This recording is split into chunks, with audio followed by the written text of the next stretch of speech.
Welcome you all for the third section. Here the plan is to run the Python from maybe from the console, your program, as well as from IPython, and show you different invocations and then what are the processes involved in terms of the Python interpreter which is running in the background. What is the process ID of that, and what is the sequence of operations happen in the background. And then we will just look at the environment variables, how to modify it from Python program internally, and then how do you change it on the console. Then we'll touch upon some number systems which I missed out on the complex numbers, and then math modules we will see. Okay. And before I start, there was a question asked in the last class, so I thought I will show you that first, how to view the source of the program. But in the meantime, if you have any questions on the previous classes, let me know in case you have any questions. Okay, so how to inspect the code. Suppose if it is a built-in function, what happens is, like suppose if I try to get the source of the print function or something to do with the interfaces with the display or from the keyboard or whatever, mostly the Python implements those library functions which are built-in functions, especially interacting with the OS. They implement it in C. Okay, they are not in Python as such. Maybe there will be some interface, but directly they will be implemented in C because that is efficient in terms of running. That's why you may not be able to view the implementation of some library built-in functions which are in a different language, and you may not be even having the source code of that. Though it's open source, it will not be able to display it on the using this interface, whatever we have. Now suppose assume that you have your own function, maybe it's not written in this module, it could be in some other module and you imported it. Then you will be able to view it. I will show you that first before we try to see some other library function. Now I want to say that this is the function, we are writing it. Okay. Now suppose I want to view the source of this function itself, which is in the same file now, but it doesn't make much sense there. But just want to explain you how this function works. This is running, just calling the function. Now print, I want to inspect get source, the function name. Okay, so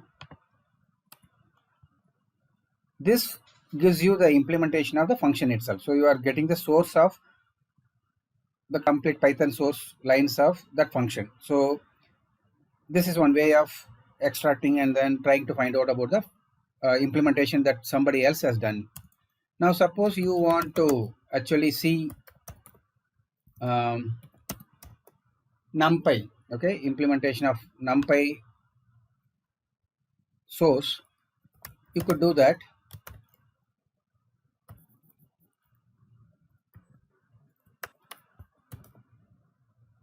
Because this is the NumPy is the one which is basically used by all the data AI as well as data science engineers on Python to manipulate different kinds of data, matrices and other mathematical operations. Now you can view this with the complete source of NP NumPy, the topmost layer. Okay, the complete source you can get it. Okay, whatever is implemented in that. And suppose if you want to, another way is, now suppose if you want to know the file information. Okay, there are some attributes I mentioned. __ doc is a documentation what is given in a function. Suppose if you want to know the name of the file or the path of the file, that is another variable attribute is there, underscore underscore file underscore underscore. Okay, that's attribute, we can use it. And that is also one way of finding out where the file is, source file is, and then try to get the location of that.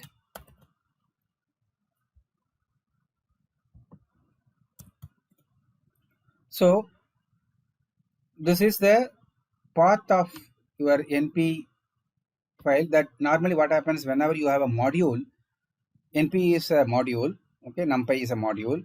The module, maybe we will come to that when we talk about it later on. It has got a init function. Every module should have an init underscore underscore init Python file in the directory where that module is written. So numpy is a Python library. Module is a separate module that will have an underscore underscore init dot py, which is getting executed when you invoke or import a particular module. First invocation is this init py will be executed. So what you are seeing here is the file attribute has the information about where this init py is, the path of that. You can see that now we are using the 3.8.8, that Python is here, and you can go to the site packages and numpy. So this is the directory. You can view all the libraries here. Maybe we will use this to view the directory. Okay, this is how you can dig deeper into your system where the Python files are and then where the sources are. So let us do that.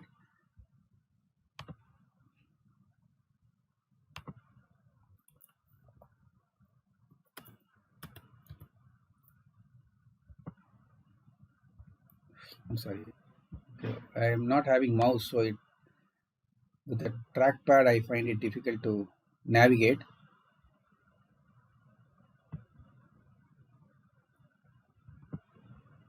Okay.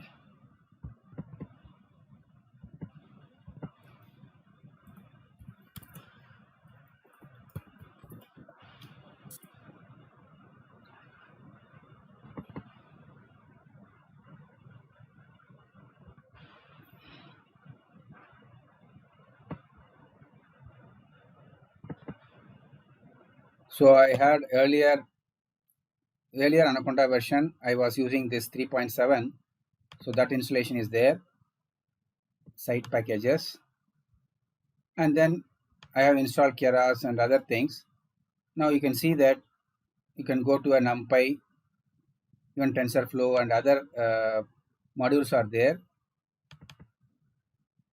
So this is where all the NumPy different modules are available. And what you are seeing, the source of this np, what is getting printed is nothing but this file. Okay, this is what is getting printed with the information get source of np. So okay, one second. So this is the file that you see which is getting initialized now to start with. Okay, this is a complete source. If you want, you can view them. And in fact, the advantage of viewing some of those library function files are, you will know the way particular library, standard way of coding in Python. You can learn from this. Okay, whatever yesterday I told you about some of the simple coding guidelines, you can see that they follow it very religiously. Otherwise, these files will not be accepted as a library function. So you can see all the coding guidelines that I have mentioned will be strictly followed in this library file. So that's the advantage of going through such library files. You can learn from it. Okay, how they do certain things internally, you can view it. But one thing you need to be careful that you do not save any of them. Don't make any changes by mistake or try to save them. Then you will be destroying your installation. So I hope this is clear to you. You can how to view some source file and how to know where the path of the particular module. This is the attribute which you can use it to go to that particular directory and then explore further. Okay, this is I thought I will tell you before I start off with the session today. Any doubt, as usual, please come online. I may not be checking your chat window often. Okay, now let us look at, so Python, what is happening is Python is getting invoked from the spider ID, right? So what does it do? These are all I already told you. Run command is one thing which I already told. Now let us see how to invoke the same thing from the command prompt. Now one thing I need to tell you about installation of Python. What happens is we have installed um, Python not separately. It has been installed along with the, oh, my trackpad also is not working. There is a problem with my,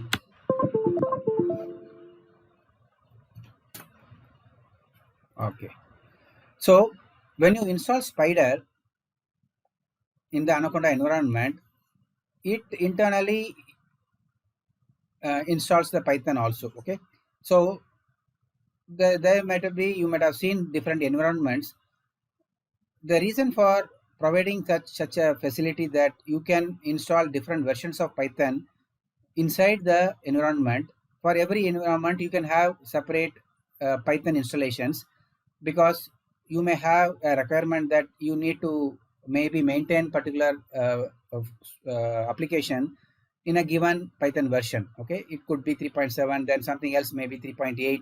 So in that case you can generate create a different environment in the Anaconda environment, and then you can run a specific version of a Python underneath. Okay, so as you saw, I have two installations of 3.7 and 3.8 in my machine. And then if you are interested in invoking the Python from outside, in the sense from the command line prompt or whatever, then either you need to include that in the path. In case if it is already installed by the spider, you can always go to that path and then give that in the path, or you have to install it separately on by yourself. Okay, Python installation you can do, but that will not interfere with whatever installation you have under Anaconda. So that is protected. Okay, now let us try to, now mouse is working good. Okay, now let me go to our directory. Okay, here is, let it be there, no problem. Now I want to invoke the command prompt here. Shift right click. We can use PowerShell. Okay, which is the latest addition to the command prompt. Instead of command prompt, I think this is a better way of invoking it using the. Now I have the same file here.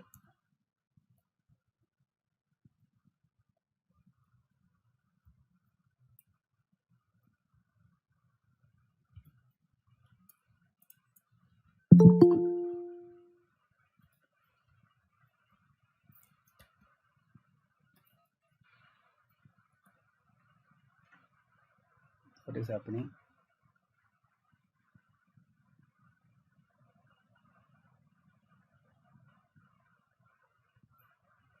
You can have a version. You can check what is the version. Is 3.8.3. Okay, you can look at the Python version also. Now, 1 second, let me.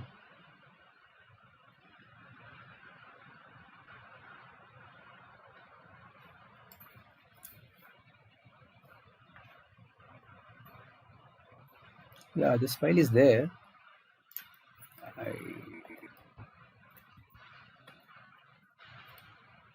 I don't know why it's not running here. There is a problem. Okay, fine. Let me find out.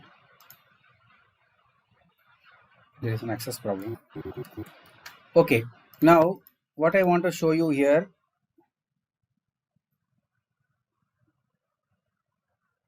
You can run it from there. Okay, there is no need of change mode or anything to be done. One option is you can run it from the console also, which I told you earlier. Run file, and then the same file name you can give that runs from internally. Okay, you can invoke it from here. And then what I wanted to show you is some OS interfaces which I can show you here. Suppose if you want to look at the power process ID of whatever is currently running. Okay,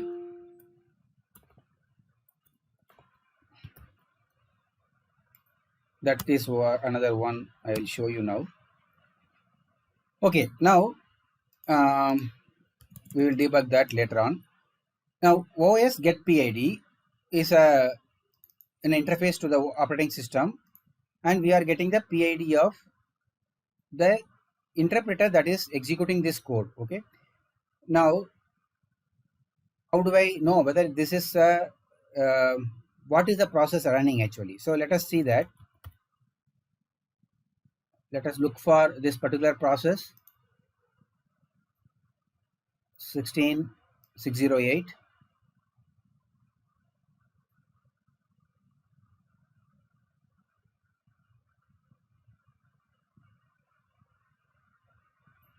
Okay, it's a python.exe. That means this is the interpreter or a PVM. Okay, this is exactly which is taking in the Python file and run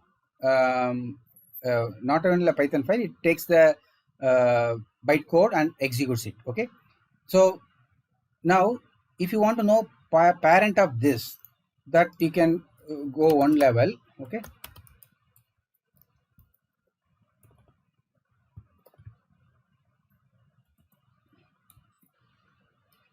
which is 13380. Let us see what is that process is. You will see that that is also a Python executable. Now what is happening here is the spider, if I told you that spider is also implemented in Python, this IDE itself is implemented in Python. So the whole spider program itself is running in a Python executable, as a Python executable, and the version of that Python could be different. Okay, and it will be invoking that PVM, and then the whole IDE is running as a Python code, and then the IPython is the console which is invoking a new process, and that has internally called another process and for this particular file. Okay, so it's calling from inside of a Python to another Python interpreter is called. That's why you see that PID as well as the get PPID, they are of the same python.exe. One is calling the other one, invoking the other interpreter and then running it. Okay, now let me show you that here what is happening when you two executables are there. There are two executables, the Python 3 or just a Python exe, which is an interpreter running the CLI scripts here. Whatever you have, you are typing in, or whatever your Python file you are giving it, it is executing it. That itself is invoked by a window GUI application. Okay, this Python NW. What is happening is this whole spider itself is a Windows application, GUI application. So it invokes this executable, and that in turn spawns different IPython consoles. A number of IPython console you invoke, that many will be processes will be opened up, and those processes are running as an individual entity, and then it takes your Python file and executes it. Okay, so if you look at the number of processes running, you can see that these are all Python exes, and this NW, whatever you see below, they are the GUI version of that. They invoke the Python exes internally, and there are many executables because there are the Python spider ID itself is a Python code, so it needs some interpreter to execute them, and then whenever you open a new console, it opens a new Python executable interpreter, and which is ready to run. So this is a new instance of this. Okay, so if you want to know that, maybe we can import OS and then print os dot get PID. Now this is 18652. Now this, let us try to look at this. We already printed it. Anyway, this will be same as whatever you have seen. Print os dot get PID. So this is a different process, and what you have is a different process. And like in Unix, the PIDs or process IDs are always incrementing in numbers. So Unix also keeps allocating them PID numbers which are more than which was created earlier. So this is a process which was created earlier, and this is a newly created process. So every console is a single entity of Python interpreter running, and then that it's ready to invoke your Python file. So it's ready to run your Python file. Now when this is active, when you run this, it takes this file as a run. You can see that run file is invoked, and then it runs it here. Okay, then you will see that the name, the PID is different. PPID of both of them are same. If you look at this, both the parents are same. Okay, now let me just show you that. This is 13380. Its PPID also 13380. So its parents are same, because uh, the spider application itself is running on a as I told you, as a Python program. So its parent is same, and it invokes multiple children with a different PIDs. That's what you are seeing is this one. This is different from what you see here. Okay, so that this you can keep exploring this one. Okay, now how do you get the print version of Python? You can use this sys.version. I need to import it. Import sys.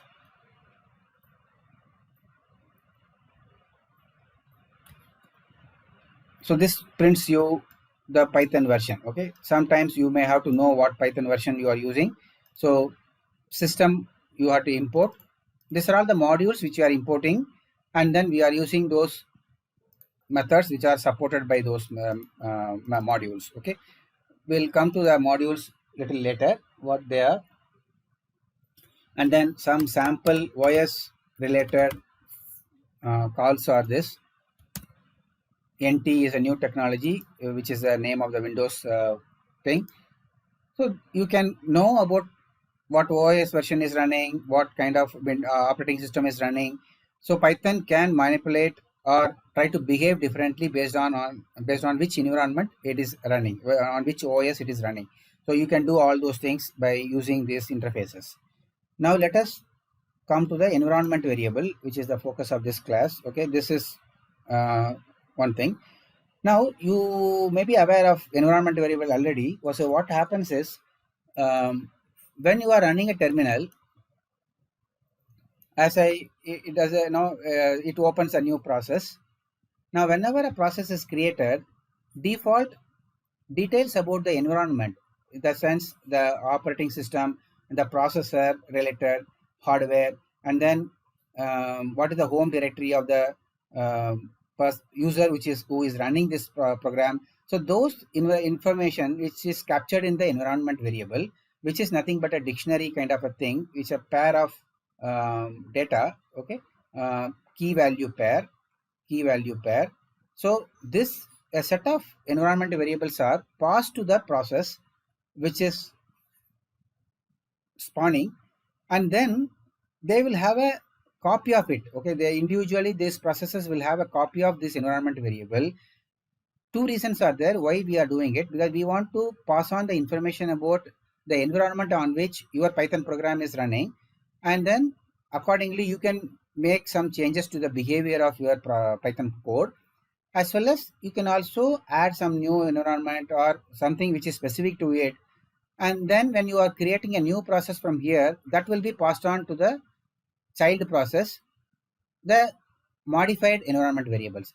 But whatever changes you make, even to a path variable or any of the environment variable that you have, you are doing it on your own copy of it. You are not modifying the system related things. Okay, it is not same as what you do by invoking the OS interface to modify the environment variables. Let me explain what I mean by that with an example. Okay, So suppose I am doing, no, you know that how to get to your system environment variables, system configuration, okay,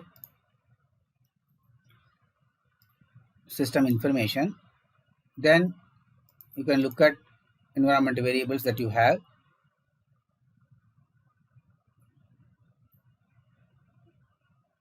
So these are all the set of environment variables.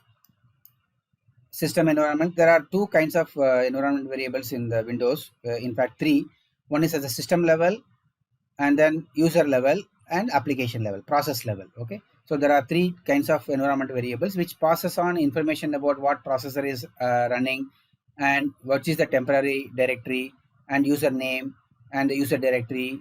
There are many information which is useful for your program to know about. Okay, now I'm sure you might be knowing how to do the same thing in a C program, so let me show that also.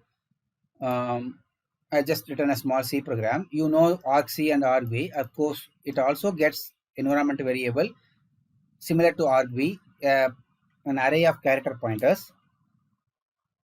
So what happens is, what you get here is,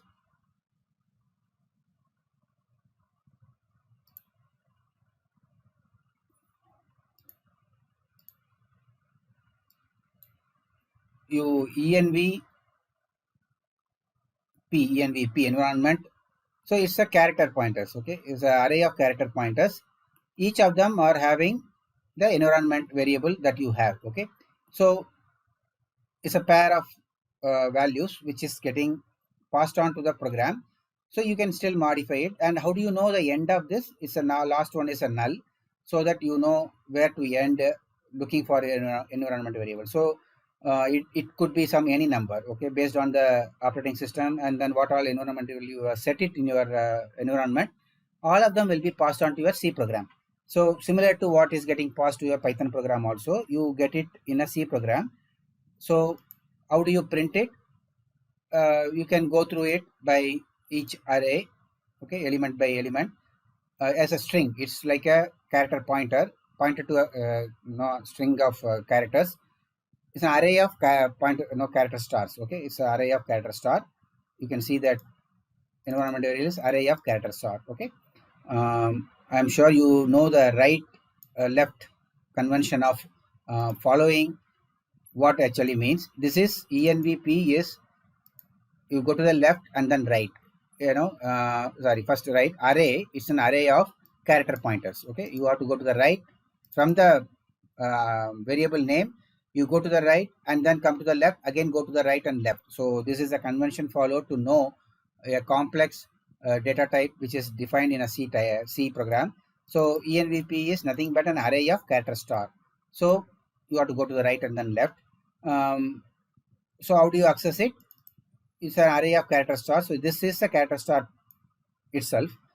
So you pass till you encounter a null, when reaches a null. So let me run this program.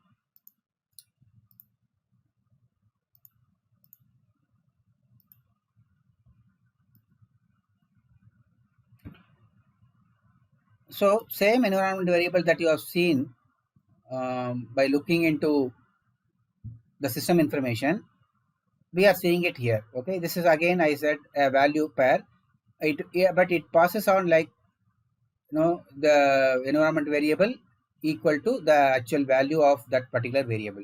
So you can see that there are around 54 environment variables which is coming into a C code, which you can manipulate and modify and do whatever you want. Okay, now this is the using the C program. How do you do it? Now let us look at how do I do the same thing in the Python program. Okay, so percentage env. Okay, if I do this, I will get the list of all the environment variables that I have in my system. So let me go to the IPython.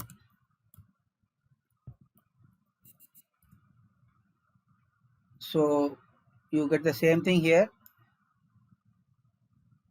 all whatever you saw there. Okay, same list of environment variables is coming into IPython. That means what? This process which we also saw the PID of this process. When it started, it got a copy of environment variable similar to our C program, and we are accessing it using this command in the IPython environment to find out what are the values of each of them. Okay, it includes the path variable also, which is quite complex one, this path variable. And you know that it is separated by semicolon in Windows, whereas colon in Unix environment. So you have a complete path variable, which is used by the programs to look for a particular path of an executable if it's not a built-in function. Okay, so now how do I print it inside a Python code? Okay, that we will see now. Any questions, anybody?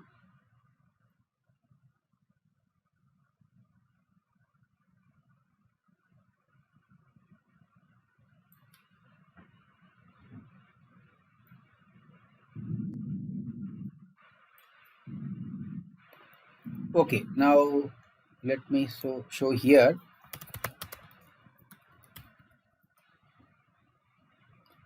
So environ is for the environment variable what you are looking for. Now suppose if I want to get a particular value,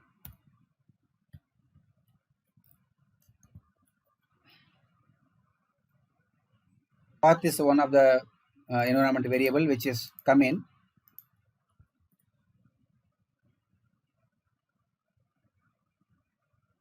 I'm sorry, I made a mistake here.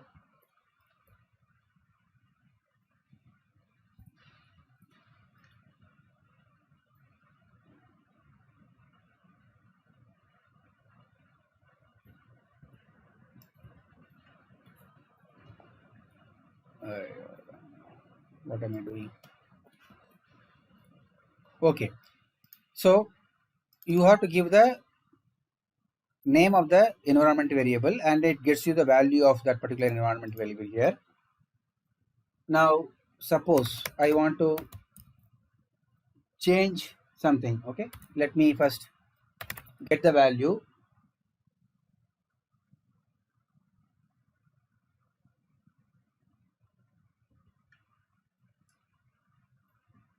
Now this is another way of doing it.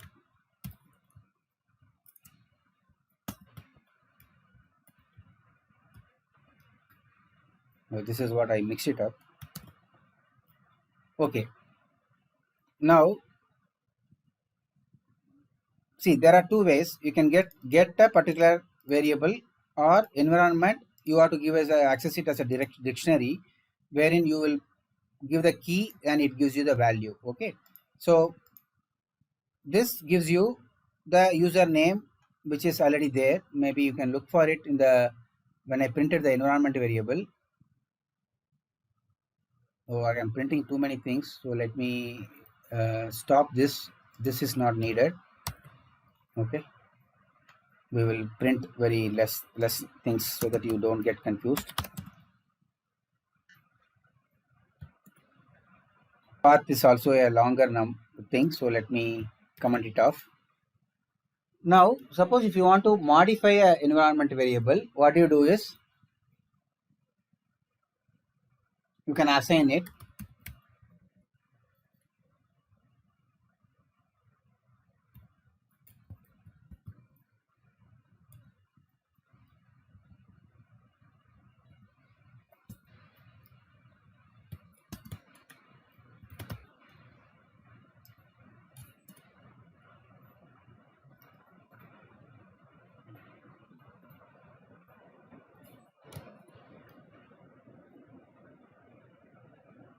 Now when I print it here, I get the new name.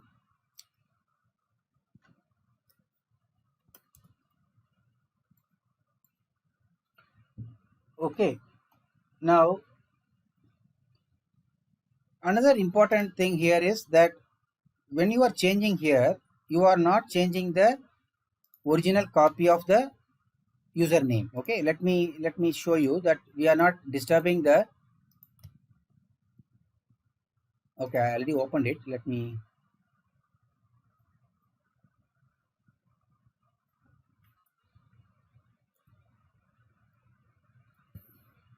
here what you do,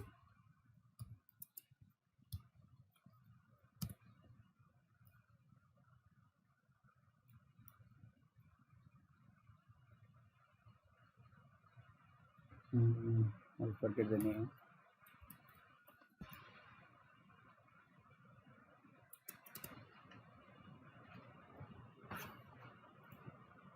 One second.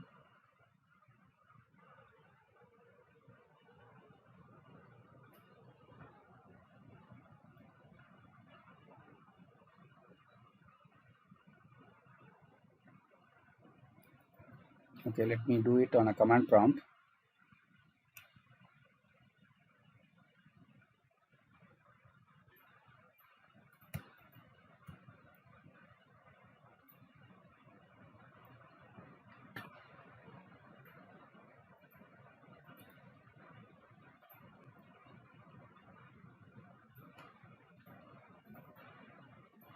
So this is the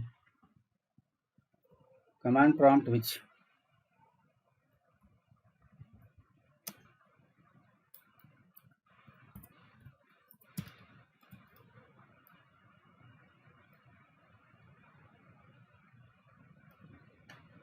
that is the PowerShell, and this is how you do it here. Directory env. Okay, username.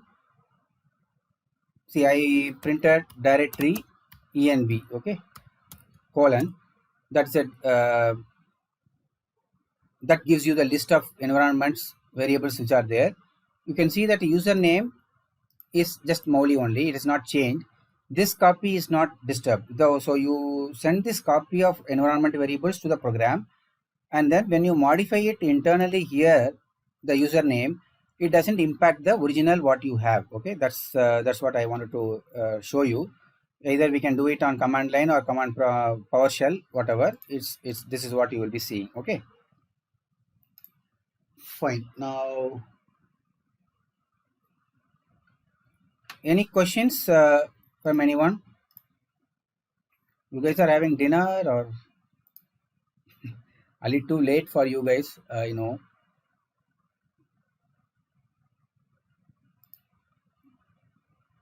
Okay, no questions.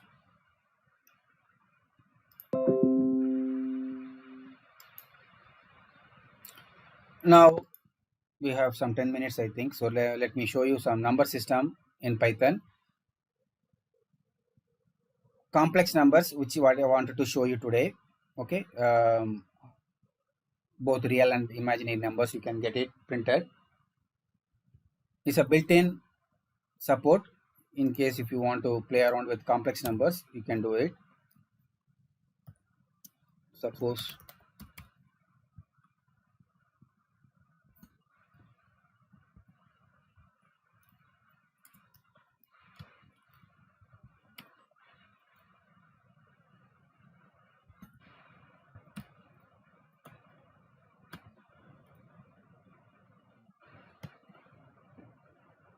so even if you are passing an integer, okay, it internally promotes it to the float and then maintains it internally in a floating point format. That's why you see that it is becoming, you can always verify it, what is the type of what is maintained. So this is a complex function which you can use. And then there are some fractions available, which if you want to find out the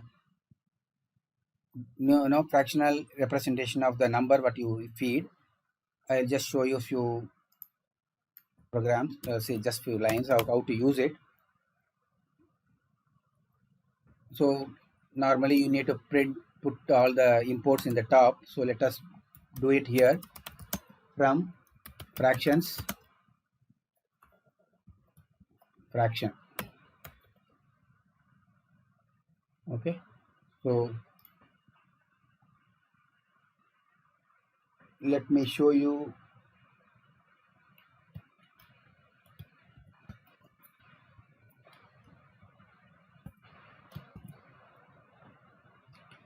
So actually what is done is, this is a constructor of a fraction object with no parameters. So default it is creating it with the 0.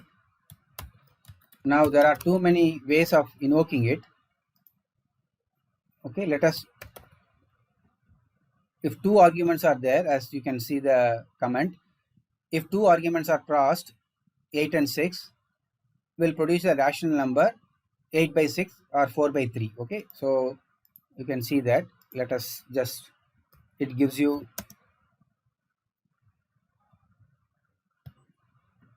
4 by 3. Okay, the fractional representation. But if you are passing a single number, suppose a single floating point number 3.14, our popular pi, then it gives you the closest what it can do, the resolution. It has given you two numerator and denominator in a fractional representation, two integers, a biggest number that you can see here. Okay, now suppose if you want to verify this, I don't think you need to verify the library anyway, that we'll try this. Anyway, we are supposed to leave a gap here.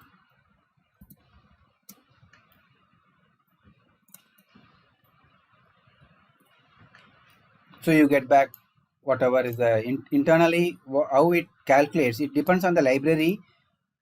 Once you are given a floating point number, the representation, the closest representation in a fractional form for a pi is this much. Okay, it is the maximum what they have defined in the library is this much. You can go on any amount of time, but they have done this much only for implementation. Now some math library I will show you before we close.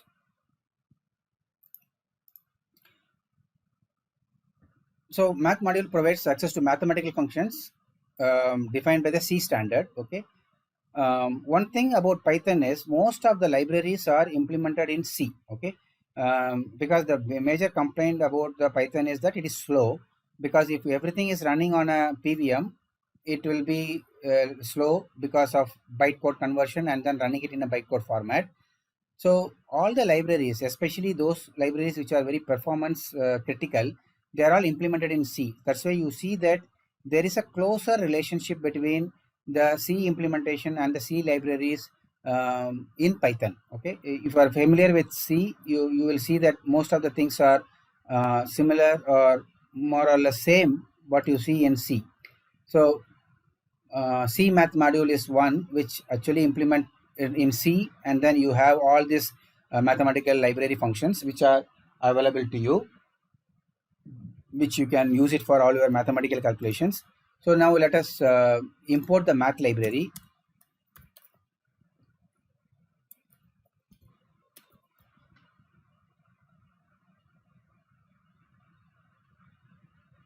This is the mathematical function defined by the C. Okay.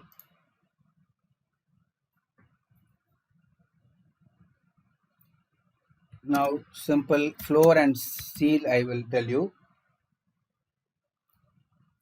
Ceiling and floor.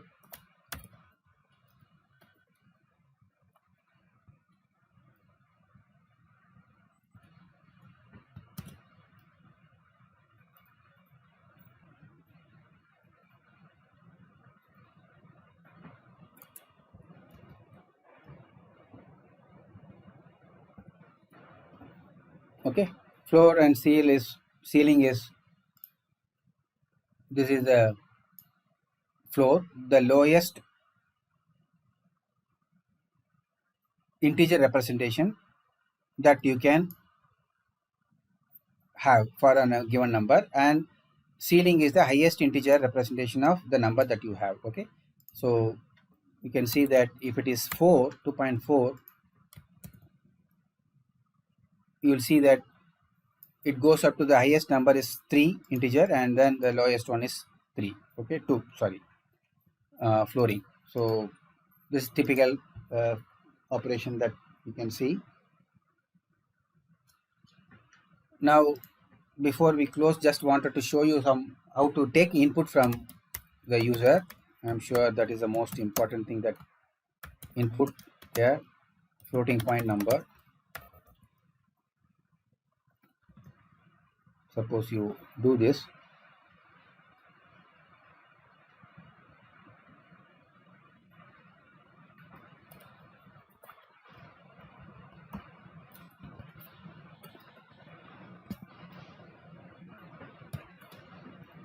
So it waits for your number. It gets assigned here. So you can print it.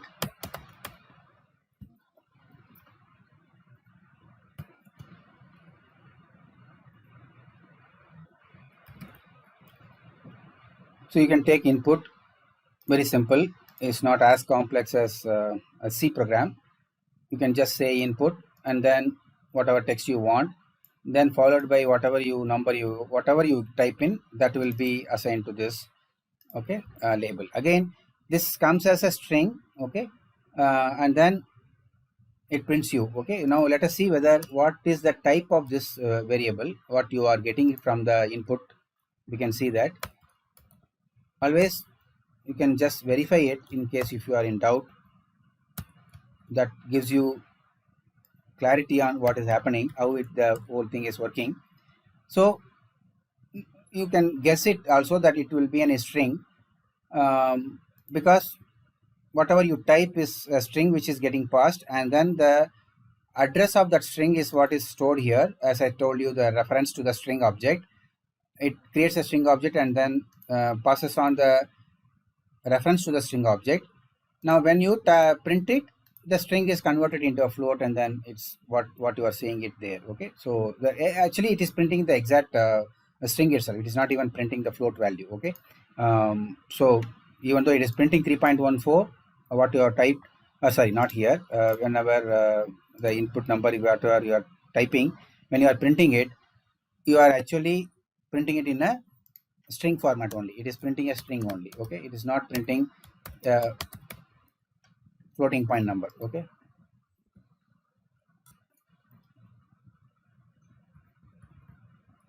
sorry.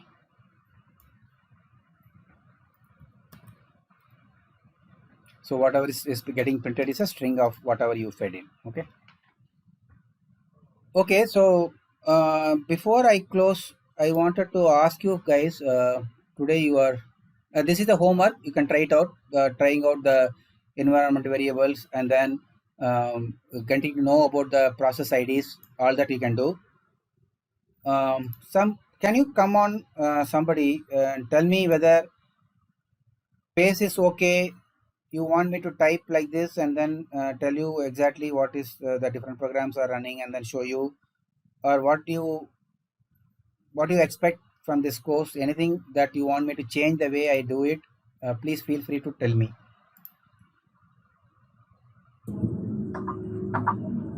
In a starting it is good. So we should know about the basic of Python first, then we go the advanced. Okay, so you are okay with the flow and what I am trying to do? See. Yes, initially it is good, very good. So Okay, we need to. Yes, sir, it's fine. Okay. See, my intent is, I may not be able to explain everything, but at least if I show you some different aspects, how to dig deeper into things, which will help you to go deeper. Okay, it's a vast. Okay, Python can't be taught in a class. It's really vast. Even I don't know all the commands, all the libraries and all the APIs functions, but my intent is to how to dig deeper into things, and how to look for what you want. So that's what I'm trying to do. I'm open for feedback in case you guys want me to go in a different way.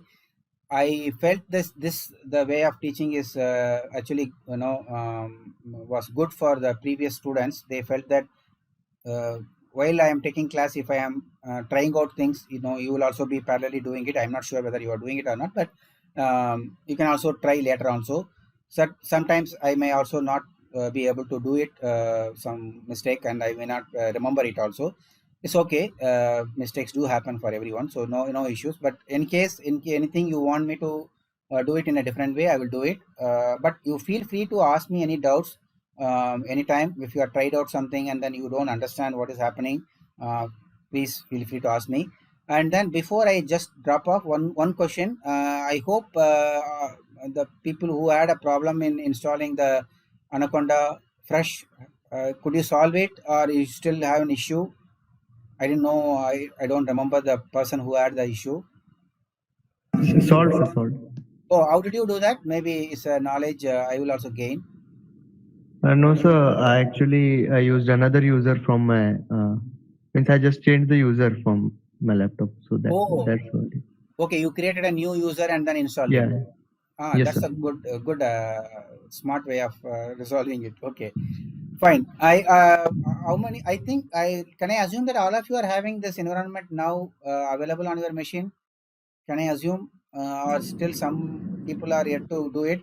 Please, I will not be having time to ask you individually, but please be ready for the next week at least. Everyone should be able to have a system ready. Okay, okay. My time has come. I think you guys have one more class. Bye bye. Good night. See you next week. Sir Yeah, go ahead. Sir attendance कैसे होगी? Yeah, that's what I wanted to ask you. Is it possible to do it on Google Meet, or how do I? What others are doing? Sir, others, one sir is sharing the Excel sheet and Indira ma'am is giving Google form. Oh, okay. And one of the faculty told Akansha to take the attendance and she'll provide you at the end of the day. Oh, okay. But should I load same Akansha or somebody else? No, that's your choice. But yeah, No, it Akansha is. can give because See, I leave it to you. If suppose she is loaded with this, but at least she will have the Excel sheet ready for other faculty. Can I request you to do that for me also? Okay, sir, I'll do it. Okay, thank you so much. But in case if you feel that it is overloaded, please tell me. We can always ask somebody, or you can also ask one of your classmates to do it. Thank you. Thanks for taking care of it. Please do it, because I don't want the end of the day, I don't have anybody's attendance. Okay, please. Thank you. Earlier, Google Meet used to give it, but now it's not doing it. Okay, fine. Good night, guys. I'll not hold you now. Okay. Good night, sir. Thank you. Bye Thank bye. you, sir. Thank you. Bye. Thank you, sir. Thank you, sir. Thank you, Thank sir. you. Bye bye.